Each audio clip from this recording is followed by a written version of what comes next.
get it down. Oh, you fill my head with pieces of a song I can't get out. Can I be close to you?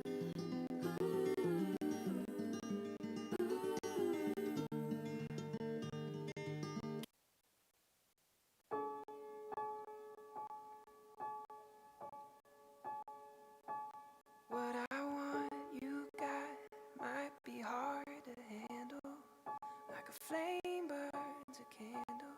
A candle feeds the flame.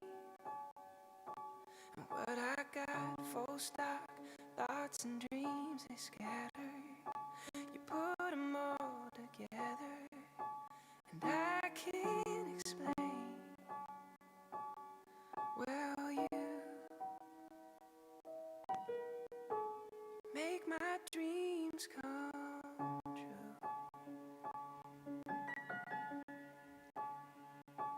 On a night when bad dreams become a scream. On behalf of Joe, Andrea, and their families, we'd like to welcome you to this most special of days, where we come here to celebrate the decision the two of them have made to be married. In fact, no one has to be here today. They're here to love and support you both. They are affirming your decision. And it's important to know that attending a wedding is not a neutral statement at all. So, if you do support and affirm the decision these two have made, let me hear you say ho. Oh. All right. Today marks day one of the start of your new family. And while, of course, you both are still very much part of your existing families, it's through today's action of coming together as husband and wife, you will create a new family. But believe it or not, your families have been preparing you for this moment your whole lives. And it is with that in mind that I ask, who gives this woman to marry this man? Great.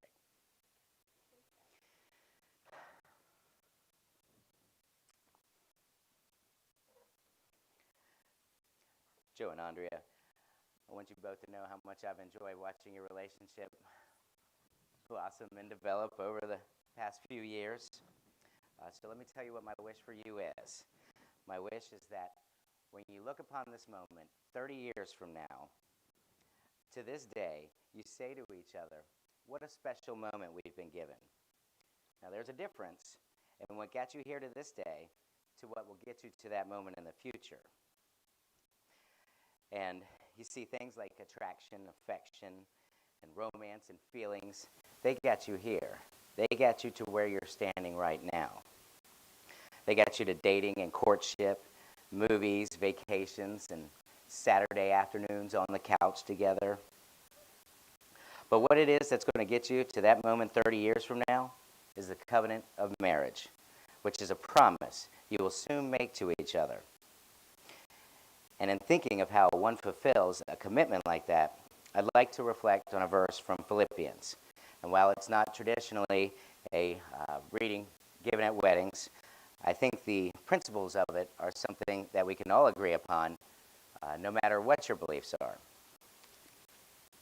Philippians 2, chapter 2, verse 3. Do nothing from rivalry, conceit, but from humility.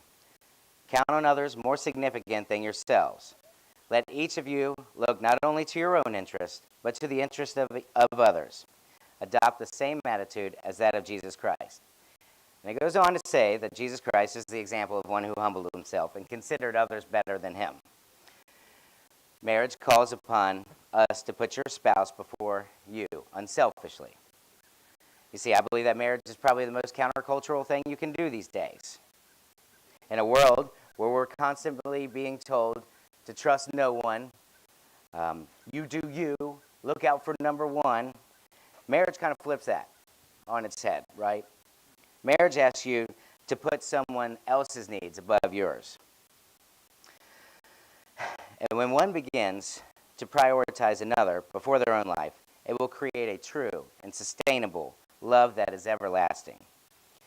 Now, the Bible calls us to love strangers more than ourselves. So imagine how much greater, Joe, is the call for you to love Andrea.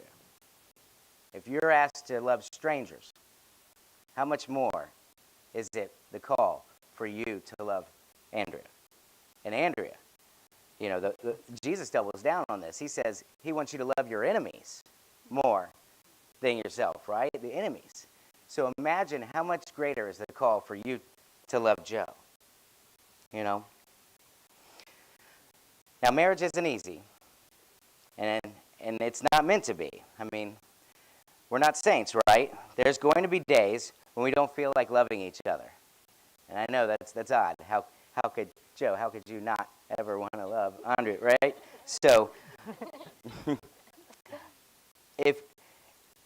but it's this covenant and this promise to always put others before yourself that will produce the trust needed to sustain a life of happiness. Now, it's my understanding that you two have prepared vows for each other. Testing. Hello. My name's Joe, and I'm the groom.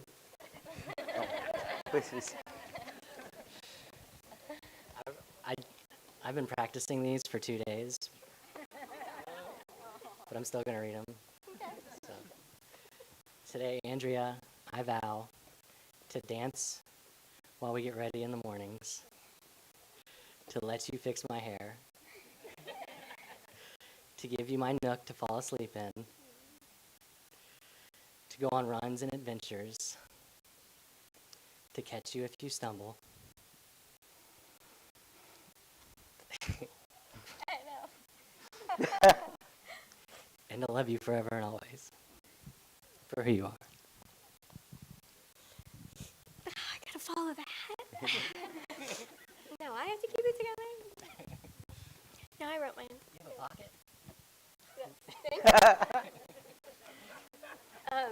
So I'm going to read a little excerpt from my journal from October of 2019. I'll read it fast because there's rain. But this is what I said about you when we had known each other like 8 months. Joe is such a great guy. I'm so lucky to have met him. He does so much for Lily and I and is always making sure I'm not doing too much. I just love being around him. He's infectious. I never thought I'd say this, but I could absolutely see myself marrying him, which, as most of you know, was not the case. I love how he supports my overworking nature within reason, and he's a hard worker, go-getter too. I feel with our combination, we're definitely a successful force to be reckoned with. I'm completely just having fun in the moment, but I'm also excited to see where this journey takes us. I feel like we're going to conquer the world together. So, Joe, I promise to be your greatest teammate, cheerleader, support system, and friend. I love you even when you're hangry, which is a lot, and to always make goals together in all seasons of life. You are truly my soulmate and best friend, and I'm glad to have found my person to live this crazy life with. How am I going to follow that up? Joe, I'd like you to repeat after me. I, Charles Joseph Biederman, I, Charles Joseph Biederman, take you, Andrea Nicole Myers, take you, Andrea Nicole Myers, to be my lawfully wedded wife, to be my lawfully wedded wife, to have and to hold, from this day forward, for better, for worse, for richer, for poorer, in sickness and in health, to love and to cherish, for as long as we both shall live. This is my solemn vow. Now, Andrea, repeat after me.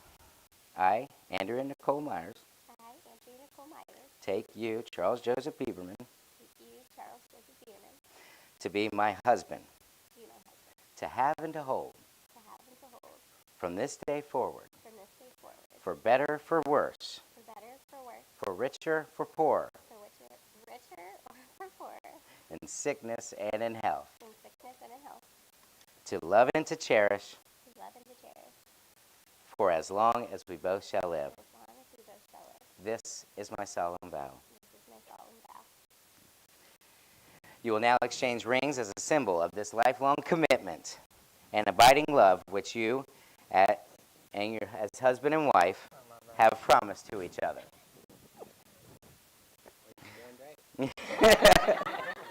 Joe, please place this ring on Andrea's finger.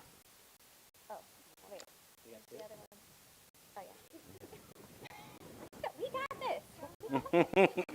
No, I do that You one. do that one. Yes. Okay, sorry.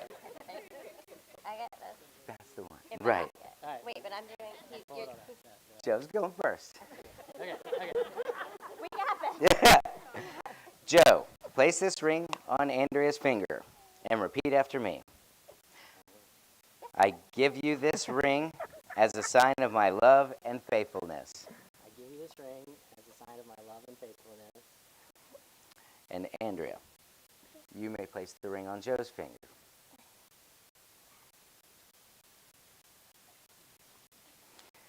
Repeat after me.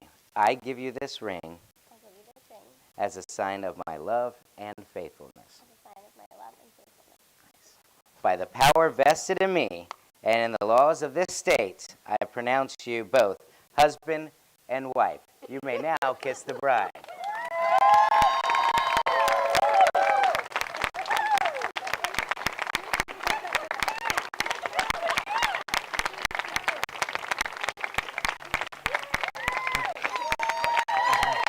I am truly honored to present Mr.